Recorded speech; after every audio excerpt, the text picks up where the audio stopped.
¿Esto en qué repercute en nuestro país? Ya conocíamos, o más bien le hemos estado comentando en los últimos minutos, esta crisis política que está enfrentando Perú, esta nueva presidenta y por supuesto reacciones que estoy segura se van a ir sumando a lo largo de los días. Mientras tanto, pues ya escuchábamos el primer discurso como presidenta en donde llama a la unidad del país y convoca a las fuerzas políticas y democráticas para conformar un gabinete de ministros, dice, de todas las sangres en el país sudamericano. Y justo para hablar de la situación, la postura que debe tomar nuestro país, saludo esta mañana a Arlene Ramírez Uresti, internacionalista y académica. Arlene, muy buenos días. ¿Qué tal? Muy buenos días, Lidia. Muchas gracias por la invitación. Gracias por estar con nosotros, Arlene. ¿Cuál es la postura que debe tomar México ante este panorama que hemos estado platicando, la situación que se está viviendo y que se vivió durante la tarde de ayer en Perú? Bueno, pues definitivamente tenemos que dejar de lado la postura injerencionista, es decir, no podemos intervenir ni podemos respaldar bajo ninguna circunstancia ninguno de los actores políticos que hoy han tanto en controversia en Perú. Específicamente, el gobierno de México debe mantener una postura de respaldo a la democracia, a la institucionalidad y al bienestar del pueblo peruano. Pero no puede, bajo ninguna circunstancia, emitir juicios y declaraciones diciendo, ¿no?, que bueno, todo esto es articulado, que las instituciones o los intereses económicos y políticos, porque desde ese momento se rompe el principio de neutralidad. Se deja de lado lo que tanto se ha llamado e invocado en este gobierno, la doctrina Estrada, ¿no?, el principio de la no intervención. Y justo mencionaba eso el presidente en este posteo que realizó en su cuenta de Twitter. Dice, a pesar de que la política exterior de México, bueno, es la no intervención, hizo esta reacción que estoy segura van a venir ocurriendo más. ¿Tú qué opinas de la postura, por ejemplo, de relaciones exteriores? Luego salieron a manifestar de estas reuniones que iban a tener en próximos días que ya no se iban a llevar a cabo. ¿Tú qué opinas de cómo se han portado, cómo ha sido la postura de ellos? Bueno, pues definitivamente al tener a nuestro canciller en una campaña política preelectoral, ¿no? Se ha dejado vacía la silla de la Cancillería. Creo que hace falta la dirección y la experiencia, sobre todo para tratar con mucha delicadeza estos temas. Es muy delicado el que México esté hoy en la comunidad internacional como uno de los países que pudieran ofrecerle asilo al expresidente peruano. Eso tiene muchas implicaciones, porque no solamente sería hablar de un respaldo que México no puede hacer a una persona que está enjuiciada en su propio país por actos criminales de alto nivel, pero además desde la Cancillería se tiene que proponer al presidente de la República una línea discursiva totalmente neutral, una línea discursiva en la cual no solamente se tome partido a favor de ciertos actores con los que se coincide ideológicamente. En realidad eso es muy preocupante, porque México no puede, bajo ninguna circunstancia, ni vía la Cancillería, ni vía el Poder Ejecutivo, no, el presidente de la República particularmente, emitir un juicio tan tajante, ¿no? Y sobre todo cuando la inercia de la comunidad latinoamericana ha sido respaldar y ver con muy buenos ojos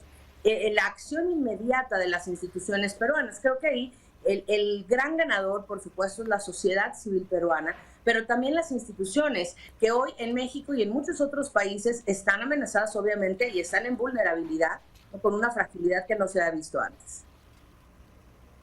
¿Qué podemos esperar, Arlene, en próximos días? Si ya vimos desde un principio cuál fue la postura del presidente, ¿qué podemos esperar? Porque efectivamente se daba el rumor de que podría buscar asilo en nuestro país.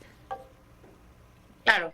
Mira, para que él pueda en este momento solicitar asilo tendría que dejar Perú, y eso es muy lejano en este momento. Se ve poco probable en función de que hoy las instituciones y sobre todo la parte del Poder Judicial lo tiene el expresidente, ¿no?, resguardado. Él ya ha sido notificado de los cargos que tiene que enfrentar, y eso da cuenta de un proceso que justamente, ¿no?, el expresidente Castillo quería detener. Como no se logra este proceso, entonces, de detener, ¿no?, ya no solo las líneas de investigación, sino la ejecución de la sentencia, entonces él tendrá que enfrentar un juicio político. Por el lado, ¿no?, del asilo, tendría necesariamente que salir o llegar a la embajada mexicana para solicitarlo, lo cual se ve muy poco probable. México puede estar en la retórica dándole apoyo y diciendo que puede tener ese respaldo. Sin embargo, operativamente y en términos del derecho internacional y de lo que asiste a los dos países en términos de derecho internacional, no sería posible en estas circunstancias. Lo que México tendría que estar haciendo sería, por un lado, por el tema de la Cumbre de las Américas y por todo esto que está detenido y que México tendría que pasar la estafeta de la presidencia pro tempore del organismo, tendría que estar respaldando, por supuesto, al nuevo gobierno temporal en Perú y darle a las instituciones, insisto, ¿no?, y al orden constitucional establecido el respaldo y la neutralidad que se requiere. Por respaldo en este sentido, no queremos decir que tiene que darle el respaldo a la persona, a la nueva presidenta interina de Perú, sino a las instituciones. Y con eso detona el pase de estafeta, que eso es algo que es importantísimo que México realice a la brevedad para que las organizaciones internacionales que dependen, ¿no?, y los protocolos y los programas que dependen de la Cumbre de las Américas, pues puedan seguir funcionando y ya no tengan esa transición tan ríspida que se ha visto en las últimas semanas. Oye, Arlene, ¿y cómo queda o bien afectaría en algo a la relación bilateral que tenemos con Perú, las primeras reacciones que tuvo nuestro país ante esta situación con la nueva administración? Sí, por supuesto, lo hemos visto incluso en otros casos, Lidia, lo hemos visto, por ejemplo, cuando el presidente de México se ha tardado en reconocer el triunfo del presidente Joe Biden, ¿no? El alejamiento que hemos visto entre los dos mandatarios, entre las dos naciones, la tensión de la agenda, por supuesto que impacta. En Perú, la opinión pública hoy le reclama a México esa apertura para poder resguardar a un criminal que hoy no solamente, no lo dicen los medios, no lo dice la gente, lo dice la justicia bajo sus propios lineamientos en Perú.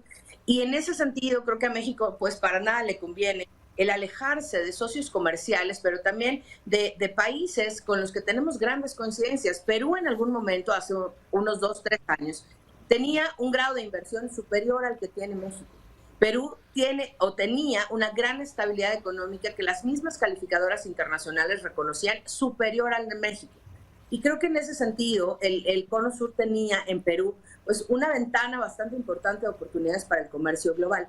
Esto que está ocurriendo en Perú, por supuesto que pone una gran especulación, pero el ganador, insisto, es la sociedad civil y las instituciones. Entonces, el que México no reconozca este proceso y no le dé la victoria a la ciudadanía y a las instituciones, pues habla, por supuesto, de incluso el discurso en la agenda nacional que se tiene, ¿no? Las prioridades, ¿no?, y sobre todo la postura que se tiene sobre las instituciones.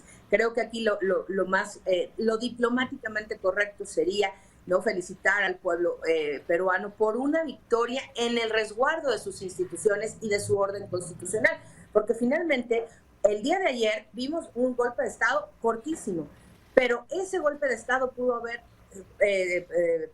prosperado, las instituciones pudieron haber estado cooptadas a tal grado por el expresidente que no hubiera podido haber este margen de maniobra que vimos. Entonces creo que esa parte México tendría que resaltarla, estrechar los lazos y sobre todo resaltar que para México sigue siendo importante el orden constitucional y las instituciones.